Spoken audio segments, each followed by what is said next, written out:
ரசூலுல்லாஹி ஸல்லல்லாஹு அலைஹி வஸல்லம் இடத்திலே கேட்கப்பட்டது, எங்களுடைய பெற்றோர்கள் இறந்ததற்கு பிறகும் அவர்களுக்கு செய்ய வேண்டிய உரிமைகள் உண்டா, கடமைகள் உண்டா? ரசூலுல்லாஹி ஸல்லல்லாஹு அலைஹி வஸல்லம் சொன்னார்கள், ஆம், அவர்கள் இறந்ததற்கு பிறகும் அவர்களுக்கு செய்ய வேண்டிய பணிவிடைகள் உண்டு, நன்மைகள் உண்டு.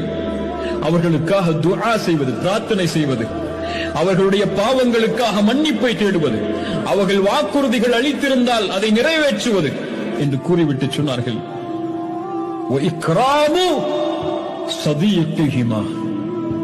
உங்கள் பெற்றோர்களுக்கு நீங்கள் செய்ய வேண்டிய பணிவிடைகளில் அவர்கள் இறந்ததற்கு பிறகு உள்ளது, அவர்களுடைய நண்பர்களை யாரையாவது நீங்கள் கண்டால் அவர்களுக்கு கண்ணியம் அளிப்பது உங்கள் பெற்றோர்களுக்கு நீங்கள் செய்யக்கூடிய நன்மை என்று சொன்னார்கள். அவருடைய நண்பர்கள் உயிரோடு இருந்தால் அவர்களை கண்ணியப்படுத்துங்கள் என்று ரசூலுல்லாஹ் சொன்னார்கள்.